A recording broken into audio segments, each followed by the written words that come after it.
Hey everybody, thanks for tuning in. This is a recipe I had learned from a restaurant. One of my second restaurants I worked in was the Lambertville Station. I was taught this recipe all the way back in 1989. Uh, so thank you, Dave. All right, this is going to be my version of a steak Diane that I've done over the years. Here you see the recipe page up front. I had a few critiques from some people. Really appreciated that. They told me to try putting the recipe page up front so people can follow along. So we're going to give that a shot. All right, set up your mise en place. You want to make sure you cut the meat. This is venison strips. I'm cutting them into approximately 2-ounce portions, and which was about a 1/2 inch thick, and I pounded them even thinner. This recipe was created for a quick tableside preparation back in the 1930s somewhere in New York City. It was developed so that it was a la minute. It was quick. It was easy.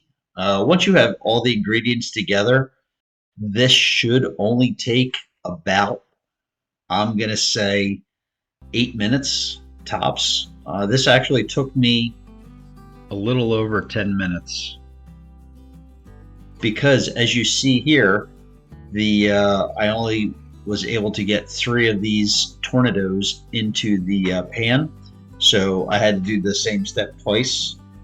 I left this part whole because I want you to see, as I'm picking up some of these Tournedos, you can see that they stick. They will release from the pan, so you just have to give them an extra 30 seconds or so. So I did not cut this cooking portion of the video. I want you to see it how it is. And it started smoking a little bit too aggressively, so I knew it was getting a little bit too hot.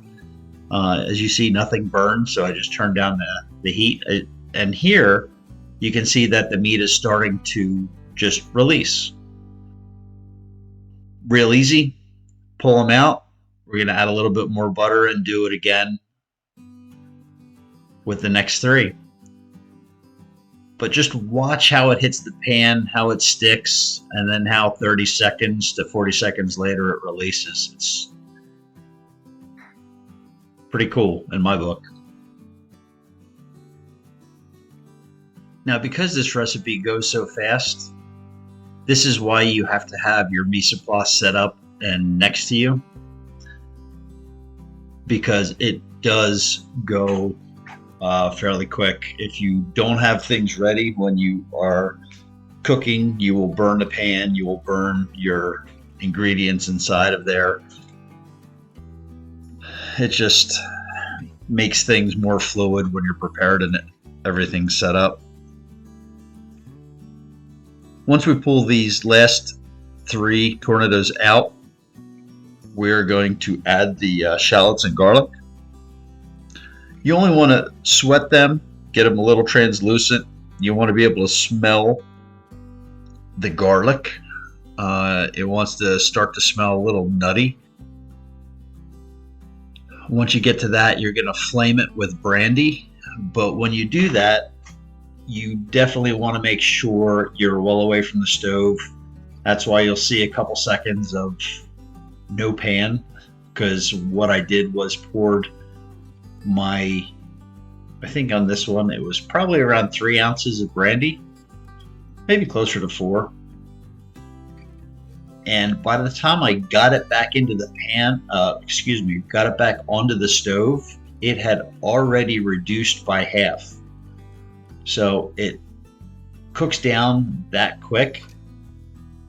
And you also want to know that once you do that, that brandy is so hot, the gas becomes volatile, that it starts to produce, and that's what actually ignites in the flame. You'll see here in probably about a minute. And then from there you want to build your sauce.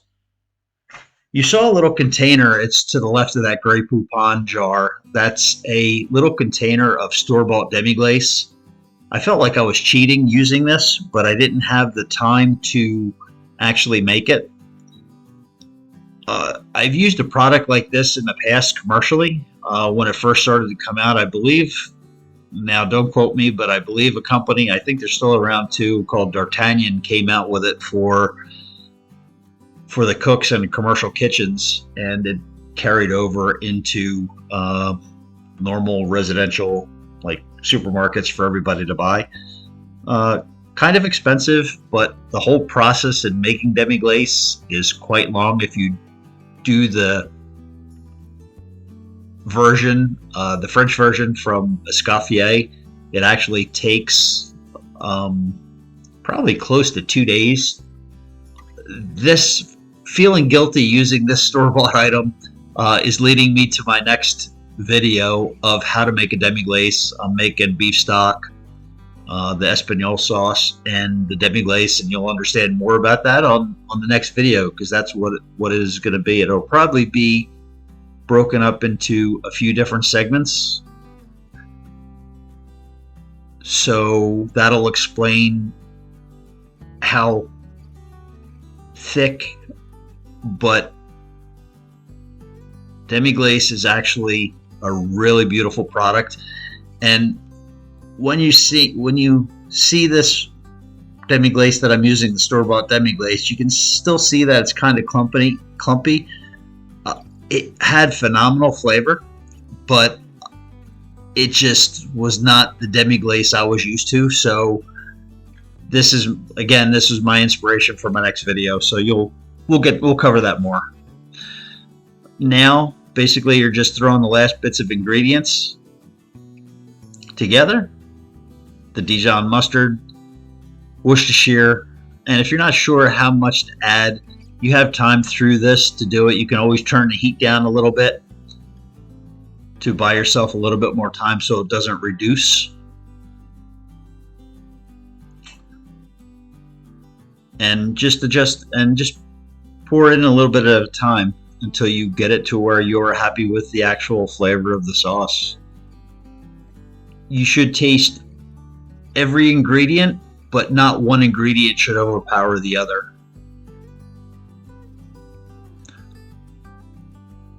The sauce is basically done, and now what I'm doing is incorporating the juice from the Tournedos themselves that get covered. And that little pat of butter is something French chefs do at the end. It's called beurre monté. I believe that's spelled like mountain, M-O-U-N-T-E.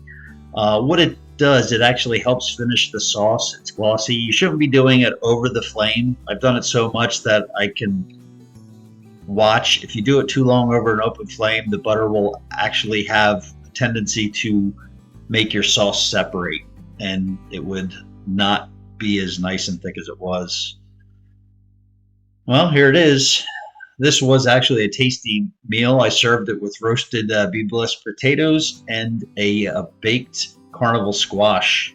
Very tasty. My son and I had a good dinner. I just want to thank everybody for tuning in, watching through the video. Hopefully it inspires you to try this. You can do this recipe. You don't have to do it with venison. You don't have to do it with beef. You can try it with chicken. You can try it with pork. For the vegetarians, I guess you can even try it with tofu. If you do, let me know how it turns out, because I'd be curious. I'm not curious enough to try and make it though with tofu, but I'm sure somebody out there would be. Again, thank you. Keep an eye out for the next episode. Should be beef stock, Espagnole, and Demi Glace. All right, everybody, have a great day.